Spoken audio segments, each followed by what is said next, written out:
최근 정부가 GTX 추진단을 꾸리면서 GTX D 노선 역시 속도를 낼 것이라는 기대가 큽니다. 다만 불투명한 노선 탓에 사업 단축을 회의적으로 보는 시각도 있는데요. 네, 빠른 추진을 위해서는 행정 절차를 줄이는 것이 무엇보다 중요하다는 지적이 나옵니다. 이세진 기자입니다. 4차 철도망 계획에 오르면서 홍역을 앓았던 서부권 광역급행철도. 실제 착공까지는 여러 과정이 남아 있습니다. 국가철도망 계획에 오른 후에도 사전 타당성 조사와 예비 타당성 조사, 실시 설계 과정을 거쳐야 합니다.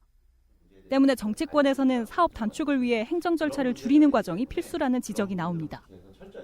우리가 철도망 계획에 들어간 다음에 다시 사전 타당성 조사를 하는데 이것은 행정적으로 너무 불필요하기 때문에 연구 기획 응용 단계에서 경제성이 있다면 그것을 사전 타당성 조사로 가름하자라는 제안을 했고 그렇기 때문에 2년에서 2년 반 정도가 단축됩니다.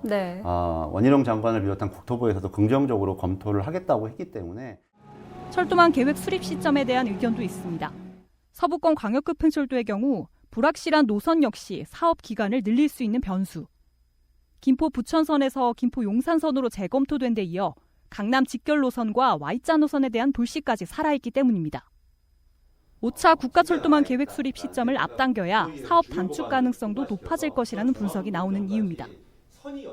강남으로 가게 되는 GTX D 노선, 부천 종합운동장을 지나서 이 부분도 빨리 좀 진행이 되어야 되는데 그런 의미에서 저는 지난 업무보고 자리에서 5차 철도망 계획을 1년 정도 좀 앞당기는 것이 필요하다. 원래 2025년이었는데 4차 철도망 계획이 늦어졌기 때문에 1년 정도 지금 지체되어 있는데 최근 정부가 GTX 추진단을 꾸리며 민자사업 추진에 대한 의지도 내비쳤지만 부작용을 두고는 의견이 엇갈리는 상황.